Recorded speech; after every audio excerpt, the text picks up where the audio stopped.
आज हम देखेंगे कक्षा 8वीं NCERT English medium chapter number 5 coal and petroleum, मतलब कोयला और petroleum.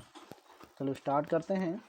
We use various materials for our basic needs. हम अपनी मूलभूत आवश्यकताओं के लिए विभिन्न पदार्थों को उपयोग में लाते हैं। Some of them are found in nature and some have been made by human effort। मतलब कि इनमें से कुछ प्रकृति में पाए जाते हैं और कुछ का निर्माण मानवीय प्रयासों से होता है। इसी के विषय में क्रियाकलाप एक्टिविटी 5.1 देखते हैं। Make a list of various materials use in daily life and classify them us natural and man-made. मतलब अपने दैनिक जीवन में उपयोग में लाए जाने वाली पदार्थों की सूची बनाइए और उनका प्राकृतिक और मानव निर्मित वर्गों में वर्गीकृत कीजिए। नेचुरल, एक साइड आपको नेचुरल रिसोर्स के बारे में बताना है और एक साइड आपको क्या बताना, मैन मेड रिसोर्स के बारे में बताना है। देखते हैं इसमें आगे। Does this list include air, water, soil and minerals. क्या इस सूची में वायु, जल, मृदा एंड मिनरल्स मतलब खनिज सम्मिलित हैं। Since all this are obtained from nature, मतलब ये सभी हमें प्रकृति द्वारा उपलब्ध कराए जाते हैं। They are called natural resource, ये प्राकृतिक संसाधन कहलाते हैं। Can we use all our natural resource for ever. क्या हम अपने सभी प्राकृतिक संसाधनों का निरंतर उपयोग कर सकते हैं। इसका आंसर देखते हैं। Can air, water and soil be exhausted by humans activity. वायु, जल और मतलब क्या वायु, जल और मृदा मानवीय क्रियाकलापों से द्वारा समाप्त हो सकते हैं। You have already studied about water and class 7, मतलब आप जल के बारे में कक्षा 7वीं में पढ़ चुके हैं। Is water a limited resource, मतलब जल एक क्या है, असीमित संसाधन है। आगे देखते हैं। In the light of the ability of various resource in nature, प्रकृति में विभिन्न संसाधनों की उपलब्धता की दृष्टि से प्राकृतिक संसाधन natural resource can be broadly classified into 2 kinds. मतलब प्राकृतिक संसाधनों को हमने, प्राकृतिक स्रोतों को हमने 2 भागों में वर्गीकृत किया है। सबसे पहला है इसमें इनएक्सटिबल नेचुरल रिसोर्स। इनएक्सटिबल नेचुरल रिसोर्स मतलब है अक्षय प्राकृतिक संसाधन। अक्षय प्राकृतिक संसाधन मतलब जो पदार्थ समाप्त नहीं हो सकते। ये देखते हैं। This resource are present in unlimited quantity in nature and are not likely to be exhausted by humans activities. Examples are sunlight, air. मतलब ये संसाधन प्रकृति में असीमित मात्रा में उपस्थित हैं और मानवीय क्रियाकलापों से समाप्त होने वाले नहीं हैं। उदाहरण है सूर्य का प्रकाश और वायु। आगे देखते हैं। एग्जॉस्टेबल नेचुरल रिसोर्स मतलब समाप्त होने वाले प्राकृतिक संसाधन। The amount of this resource in nature is limited, मतलब प्रकृति में स्रोतों की मात्रा सीमित है। They can be exhausted by humans activities. Example of this resource are forest, wild life, minerals, coal, petroleum, natural gas, etc। मतलब इन संसाधनों के उदाहरण हैं वन्य जीव, खनिज, कोयला, पेट्रोलियम, प्राकृतिक गैस आदि। आगे देखते हैं।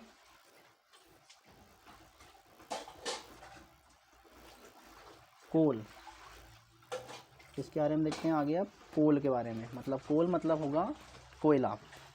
यू में हैव सीन कोल और हार्ड अबाउट इट फिगर 5.1। मतलब चित्र 5.1 में आपको कोल दिखाया गया है। देखते हैं चित्र 5.1 में कोल दिखाया गया है।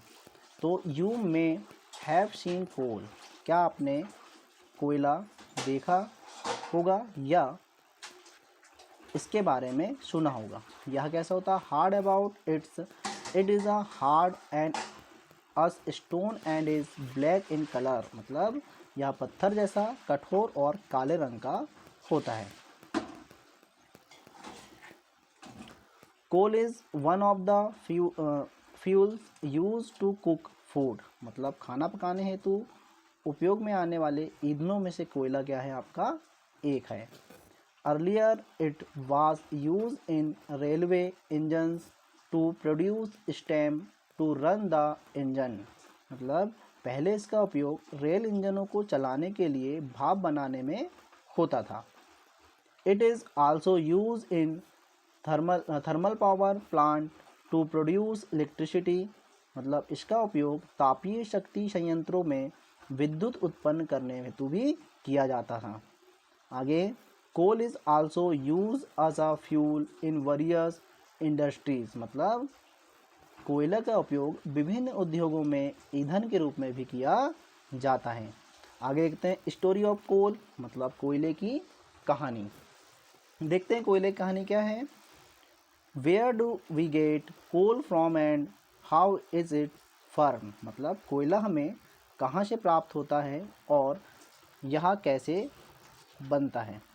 देखते हैं इसमें about 300 million years ago the earth had dense forest in low-lying wetland area। मतलब लगभग 300 मिलियन वर्ष पूर्व पृथ्वी पर निचले जलीय क्षेत्रों में घने वन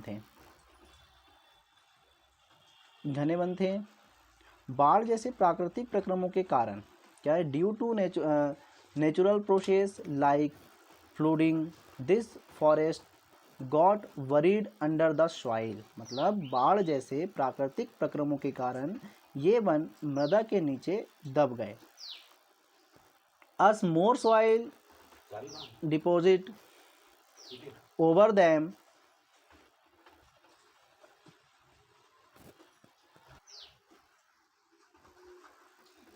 क्या होता है, under high pressure and high temperature dead plants got slowly converted to coal. मतलब उच्च ताप एवं उच्च दाब के कारण ये जो मृत पेड़ पौधे हैं वो कहाँ बदल गए, कोयले में बदल गए। आगे देखते हैं इसमें अस कोल कंटेंट मेनली कार्बन। मतलब कोल में जो आपका कार्बन होता है, कार्बन में मुख्य रूप से कोयले में मुख्य रूप से क्या पाया जाता है बेटे, कार्बन पाया जाता है। The slow process of conversion of dead vegetation into coal is called carbonation. मतलब कार्बनीकरण क्या बोलते हैं इसे, कार्बोनेशन मतलब होता है कार्बनीकरण। मतलब जो स्लो प्रोसेस मतलब धीमी गति से लकड़ी या धीमी गति से क्या होना बेटे, धीमी गति से वनस्पतियों का या लकड़ियों का पेड़ पौधों का क्या होना बेटे, धीमी गति से कोयले में बदलना कार्बनीकरण कहलाता है। Since it was formed from the remains of vegetation, coal is also called a fossil fuel, a coal man in figure 5.2। मतलब क्या होगा कि क्योंकि यहाँ वनस्पति व अवशेषों से बना है, अतः कोयले को जीवाश्म ईंधन के नाम से भी जाना जाता है। चित्र 5.2 में एक कोयले की खान को दिखाया गया है। देखते हैं कोयले की खान कहाँ है। ये आपको दिखाया गया है कोयले की खान के बारे में। अ कोल माइन, मतलब जो कोल माइन है, इस प्रकार से खदानों से क्या होता है, कोयले को निकाला जाता है। आगे पढ़ते हैं इसमें। When heated in air, coal burn and produce mainly carbon dioxide gas. मतलब वायु में गर्म करने पर कोयला जलता है और मुख्य रूप से कार्बन डाइऑक्साइड गैस की करता है, उत्पन्न करता है। Coal is processed in industry to get some useful products such as coke, coal, tar and coal gas। मतलब उद्योगों में कोयले के प्रक्रमण द्वारा कुछ उपयोगी उत्पाद प्राप्त किए जाते हैं, जैसे कोक, कोल तार, कोयला गैस आदि। आगे बात करते हैं सबसे पहले कोक क्या है।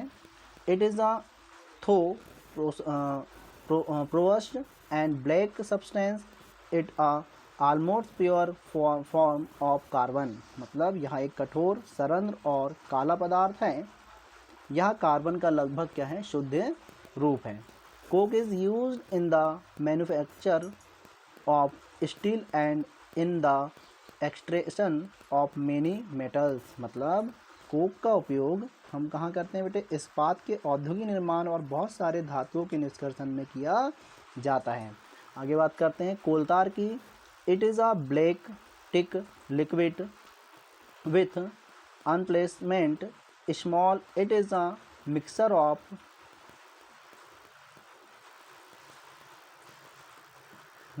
Of about 200 substance products obtained from coal tar are used as starting materials of manufacturing various substances used in everyday life and in industry। मतलब कि यहाँ एक अप्रिय गंध वाला, मतलब ये देखा ना, it is a black thick liquid with unpleasant smell. मतलब कि ये एक अप्रिय गंध वाला गाढ़ा काला द्रव होता है। यह लगभग 200 पदार्थों का मिश्रण है। इसमें कितने पदार्थ मिले होते हैं, 200 पदार्थ मिले होते हैं। कोलतार से प्राप्त उत्पादों का उपयोग प्रारंभिक पदार्थों के रूप में दैनिक जीवन में काम आने वाले विभिन्न पदार्थों के औद्योगिक निर्माण में तथा उद्योगों जैसे संश्लेषित like synthetic dies, drugs, explosive, perfumes, plastics, paints, photographic materials, roofing materials etc। मतलब इसका उपयोग हम क्या करते हैं बेटे, संश्लेषित रंग, औषधि, विस्फोटक, सुगंध, प्लास्टिक पेंट, फोटोग्राफिक सामग्री, छत निर्माण सामग्री आदि में होता है। Interesting naphthalene balls used to repel moths and other insects are also obtained from coal tar। मतलब रोचक तथ्य है कि मौत और अन्य कीटों को भगाने हेतु प्रयोग में लाई जाने वाली नेपथलीन की गोलियां भी कोल तार से ही क्या होती, प्राप्त की जाती हैं। आगे बात करते हैं कोल गैस की। तो कोल गैस क्या है। Coal gas is obtained during the processing of coal to get coke. मतलब कोयले के प्रक्रमण द्वारा कोक बनाते समय कोयला गैस प्राप्त की जाती है। It is used as a fuel in many industries situated near the coal processing plant। मतलब इसका उपयोग स्थापित बहुत से उद्योगों में ईंधन के रूप में भी किया जाता है। आपका अगला टॉपिक है पेट्रोलियम के बारे में। तो पेट्रोलियम के बारे में हम अगले वीडियो में देखेंगे।